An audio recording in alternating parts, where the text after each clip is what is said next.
Gott kvöld og velkomin á Djöflaeyjuna. Hér síðar í þættinum ætlum við að ræða einleik Arnars Jónssonar Sveinstykki og barnasýninguna Óvita.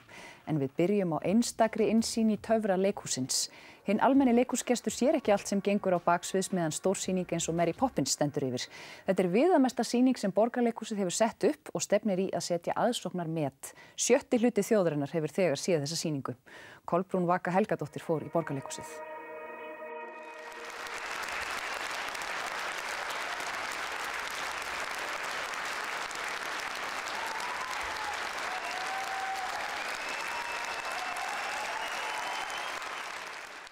Enn einni sýningunni af Mary Poppins lokið í Borgarleikhúsinu.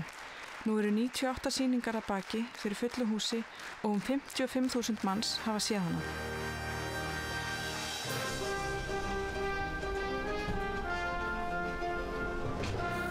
Mary Poppins stærsta og flóknasta sýning sem sett hefur verið upp í Borgarleikhúsinu.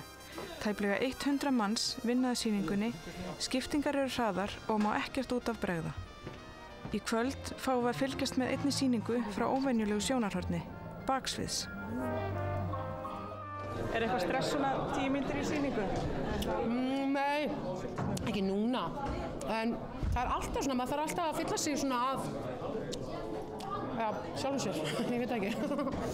Maður þarf að fylla sig svolítið bara upp og svo fær maður alveg bara kraftinn úr krökkum og fólki sem í salnum. Þannig að, maður er alltaf að gíra sig upp. En maður það er ekki kvíði, sko, það er meira svona tilhlökkun.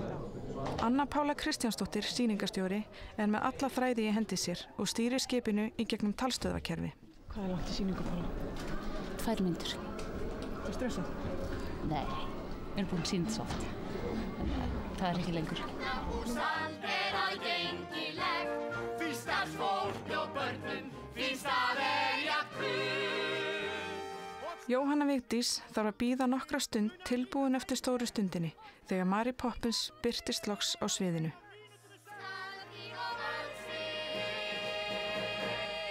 Ljósgjur 16. Go.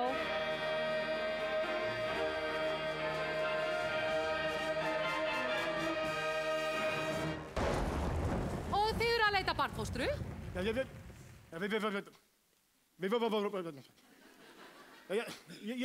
Ég býst við að...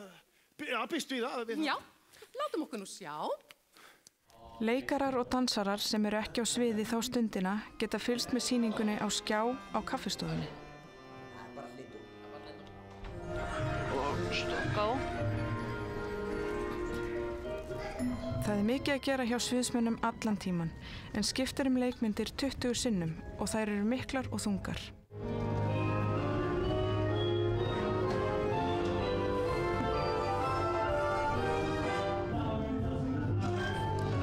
Svolítið púl. Þetta er svona smá púl, þetta venst.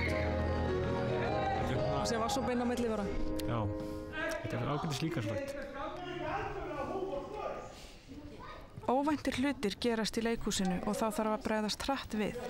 Á sýningunni vildi svo óheppilega til að perlufesti slitnaði og perlur dreifðust allt gólf rétt áður en koma stóru dansatriði. Perlufestin hennar Esterar, hún slitnaði þannig að það allt út í perlum á gólfinu. Frábært. Ljóskjá, það allt út í perlum á gólfinu. 81,5. Go. Þar. Með lagni náðust allar perlurnar upp án þess að áhorfendur yrðu varir við nokkuð. Það er sem sagt festist perlufesti mín í eldhúsinnréttingunni og hún bara slitnar og ég sé að það er bara allt að fara út allt. Og bara stórt dansatriði rétt á eftir. Þannig að ég vissi strax að það yrði mikið panikk. Og náður að halda andliti eða? Já, ég heyrði það flissuðu eitthvað krakkarnir en ég var alveg svo stressuð yfir að einhver myndi detta sinna. Ég náði, fór ekki þangað að hlæja. Ég var bara frekar stjörf. Þó leikarar séu ekki alltaf á sviðinu eru þeir með hljóðnema og syngja með í stórum atriðum. Þó þeir séu kannski staddir í myrkrinu baksviðs.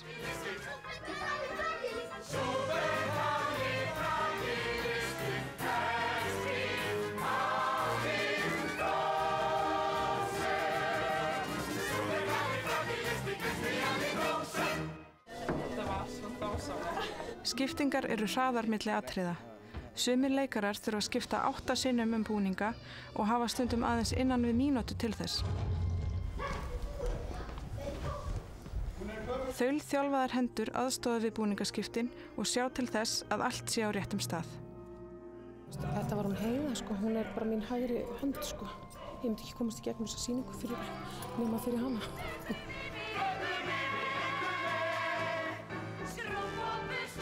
Í einu stærsta dansatriði sýningarinnar, sótaratriðinu svokallaða, gengur Guðjón Davíð Karlsson í gervi Berts á hvolfi.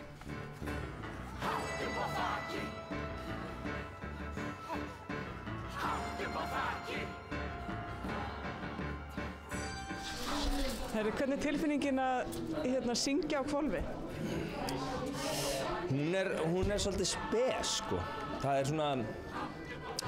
er svolítið erfitt ef maður er með smá kvef, þá er það rosalega erfitt af því að þá finnst manni eins og allt sé að fara að springa en á svona venjulendi er það bara mjög gaman, sko.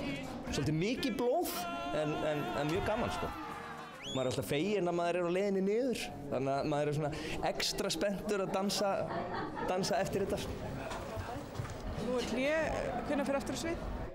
Núna. Ég gleymdi hatinu mínum.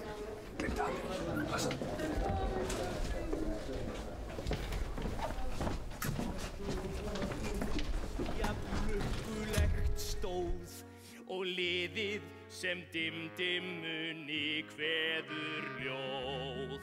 Dimmunni heyrist. Ljóski 157 Fimmgó.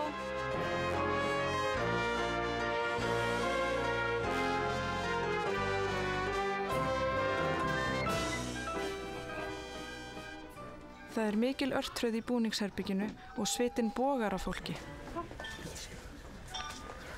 Við erum komið út úr næst erfiðasta dansatriðinu í sýningunni og beint í 5-falt lag af pólíestertróði til þess að dansa meira.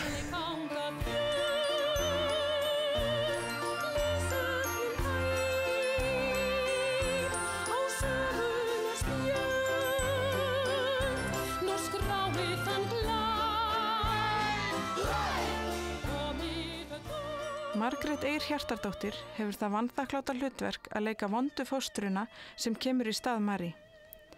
Hennar störfum lýkur með því að stórt fuglabúr með hana innanborðs hverfur ofan í sviðið.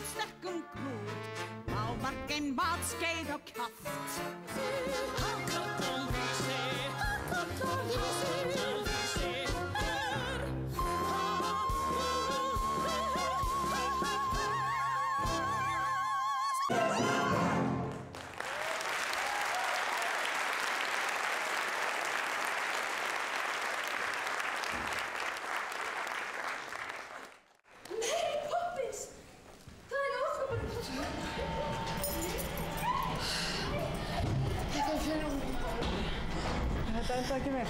Nei, greið. Það er svona hálfsum smá hákarlalýsi. Það gæti verið hressandi. Já, það verður að losa sig við þessa konu. Þú ert bara búinn núna? Nú þarf ég að bruna upp og fara í sótarabúning. Engin pása? Sinna næsta verkefni. Gangi vel. Sótar. Takk.